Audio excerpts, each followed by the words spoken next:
Bismillahirrahmanirrahim. Dear students, Assalamu alaikum and welcome to our biochemistry class.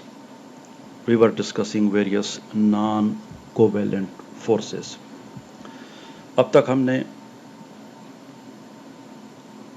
जो non-covalent bonds या attractions का तस्करा किया है उसमें वान डर वाल्स फोर्सेस थे, वान डर वाल्स अट्रैक्शंस, हाइड्रोजन बॉन्डिंग और उसके बाद जो पिछली वीडियो थी उसमें हमने इलेक्ट्रोस्टैटिक अट्रैक्शंस या फोर्सेस का जिक्र किया था।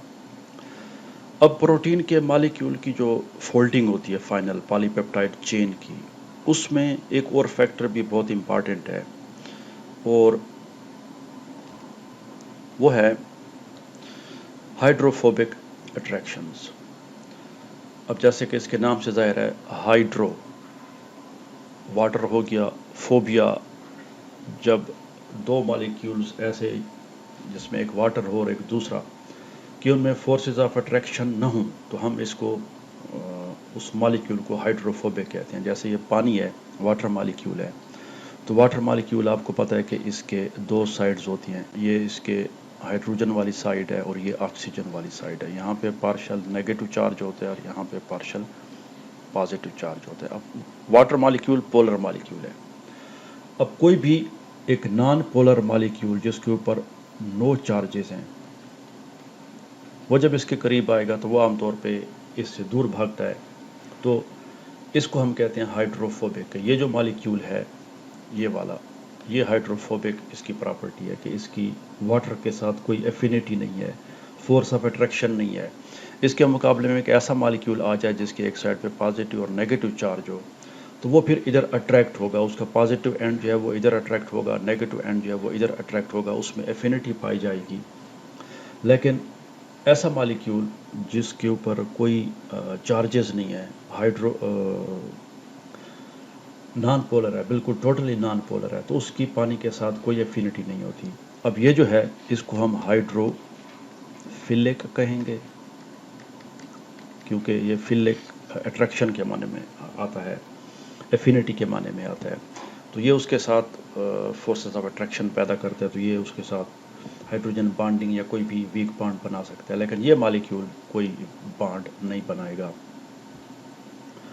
तो प्रोटीन के मॉलिक्यूल में आप कहेंगे ये हाइड्रोफोबिक अट्रैक्शन कहाँ से आ गई? तो अगर आप थोड़ा सा पिछली वीडियोस को याद करें तो हमने अमीनो एसिड्स पढ़े थे और अमीनो एसिड्स में बहुत सारी तादाद ऐसी अमीनो एसिड्स की है जिनकी साइड चेन्स नॉन पोलर है, बिल्कुल प्योर नॉन पोलर, तो वो पानी के साथ कोई उनकी अट्रैक्शन नहीं होती, तो वो फिर ऐसे पानी से दूर भागते, क्योंकि प्रोटीन्स सेल के अंदर पाई जाती हैं और सेल का मीडियम पहले भी हम ये डिस्कस कर चुके हैं, वो एक्वस होता है, पानी होता है।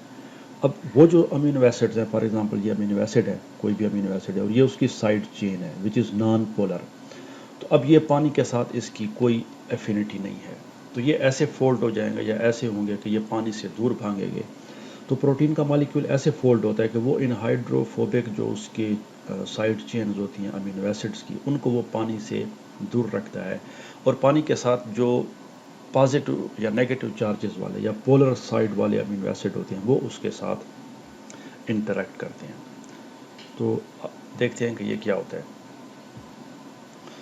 अब वो कहते हैं कि ये कैसे एराइज होते हैं, ये कॉन्सिक्वेंस है, किसके नतीजे में होते हैं? Interaction of their hydrophobic amino acid with the polar solvent water molecule. ठीक है जी। द हाइड्रोफोबिक अमीनो एसिड जो है ये कुछ नाम यहाँ पर दिए हुए हैं, glycine, alanine, valine, leucine, isoleucine, methionine, proline, phenylalanine और ट्रिप्टोफैन। अब ये जो अमीनो एसिड्स हैं इन तमाम में, और आप भी जाके अपने नोट्स के पेजेस खोल लें और उसको देखें, इसमें तो ये तमाम अमीनो एसिड्स हैं जिनकी हाइड्रोकार्बन साइड चेन्स हैं। तो हाइड्रोकार्बन साइड चेन्स जो हैं नॉन पोलर हैं because of their non polar nature. ये आपस में हाइड्रोफोबिक, इसको बॉन्ड्स कह लें, बेसिकली वो बॉन्ड्स तो नहीं होते, अट्रैक्शंस होती हैं जिसकी वजह से वो पानी से दूर भागती हैं जब एक्वस सॉल्वेंट पे उनको रखा जाए। अब ये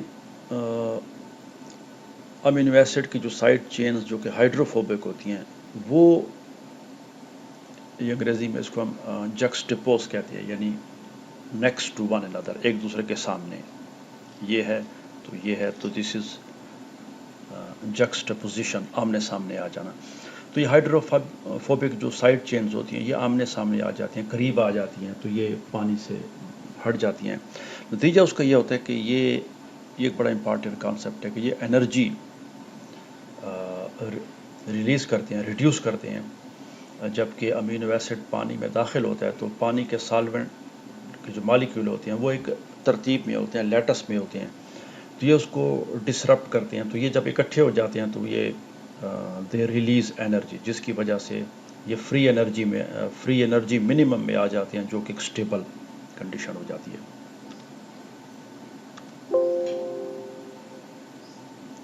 which disrupts the latter. اب یہ ہائیڈروفوبک بانڈنگ جو ہے یہ پروٹین کے انٹیریئر میں آ جاتی ہے. where most hydrophobic side chains can closely associate. اور یہ پھر پانی سے دور رہتے ہیں، جس کی وجہ سے کوئی پرابلم پیدا نہیں ہوتی. اب یہ ڈائیگرام ہم دیکھتے ہیں تو آپ کو یہ کانسیپٹ واضح ہو جائے گا. اب اس سائڈ پہ یہ ایک پروٹین کی پالی پیپٹائڈ چین ہے. اب اس میں یہ جو گرین کلر کے ہیں these are non polar side chain, جتنے بھی آپ کو نظر آ رہی ہیں، اور باقی جو ہیں بلو، یلو، ریڈ دوسرے کلر کے جو ہیں یہ پولر سائڈ چینز ہیں. اب ہوتا یوں ہے کہ یہی پروٹین کا مالیکیول یہ جب فولڈ ہوتے تو آپ دیکھ رہے ہیں یہ ایسے فولڈ ہو گیا کہ جو اس کی یہ تمام پولر چینز ہیں، جیسے آپ دیکھ رہے ہیں یہ ساری یہ باہر کی طرف آ گئی ہیں، تو یہ پانی کے ساتھ انٹریکٹ کرتی ہیں. آپ دیکھ رہے ہیں یہ وہی ڈاٹڈ لائنز، ڈیش لائن ہم نے بنائی ہے جو کہ ہائیڈروجن بانڈنگ کو شو کرتی ہے. اور آپ دیکھ رہے ہیں تمام گرین ڈاٹس، گرین سرکلز یہ بالکل سینٹر میں آ گئے ہیں، تو یہ پانی سے دور ہٹ گئی. تو اب یہ اس وجہ سے ممکن ہے کہ یہ ہائیڈروفوبک ہے. اگر یہ نہ ہوتے تو شاید اس قسم کی فولڈنگ پاسبل نہ ہوتی. تو یہ ایک فورس ہے جو کہ پروٹین کے مالیکیولز کی فولڈنگ میں بڑا اہم کردار ادا کرتی ہے، جس کو ہم ہائیڈروفوبک اٹریکشنز کہتے ہیں. چونکہ ان کی پانی کے ساتھ کوئی اٹریکشن نہیں ہوتی تو ان کو پانی سے دور رکھنے کے لیے they are brought in the centre of the polypeptide chain, جو کہ اس کو ہم نے پروٹین کور کا نام دیا ہے. اور باقی جو نان پولر ہوتی ہیں وہ باہر آ جاتی ہیں، وہ پانی کے ساتھ فریلی انٹریکٹ کر سکتی ہیں، وہ پانی کے لیٹس کو ڈسٹرب نہیں کرتی. یہ جب اندر آ جاتی ہیں تو پانی کا لیٹس بھی ڈسٹرب نہیں ہوتا، اور جو انرجی ہوتی ہے جو ان کے انٹریکشن سے، تو وہ انرجی بھی ریلیز ہو جاتی ہے، ریڈیوس ہو جاتی ہے، جس کی وجہ سے یہ پروٹین کا مالیکیول ایک منیمم انرجی سٹیٹ میں آ جاتا ہے. اور ظاہر ہے کہ جتنا منیمم انرجی سٹیٹ میں ایک مالیکیول ہوتا ہے it becomes more and more stable. تو یہ ہائیڈروفوبک انٹریکشنز تھیں جس کی وجہ سے پروٹین کی فولڈنگ میں کافی مدد ملتی ہے، اور یہ ہائیڈروفوبک انٹریکشنز اس کی نان پولر سائڈ چینز کی وجہ سے پیدا ہوتی ہیں. تو اس کے ساتھ ہی ہمارے جو نان کوویلنٹ فورسز کا جو ٹاپک تھا وہ ہم نے دیکھ لیا، جن میں وانڈر والز فورسز، پھر اس کے بعد ہائیڈروجن بانڈنگ، پھر اس کے بعد الیکٹروسٹیٹک اٹریکشنز، اور آخر میں یہ ہائیڈروفوبک تھی. اب اس کے بعد ہم آگے جائیں گے اور مزید پروٹین کے مالیکیول کا جو سٹرکچر ہے اور اس کے لیولز آف آرگنائزیشنز ہیں، پرائمری، سیکنڈری، ٹرشری اور کوارٹرنری سٹرکچرز، وہ کیسے بنتے ہیں، ان میں کون سی فورسز انوالو ہوتی ہیں. تو یہ ہے ہمارے اگلی ویڈیوز کا topic. So thanks for watching and see you in the next video.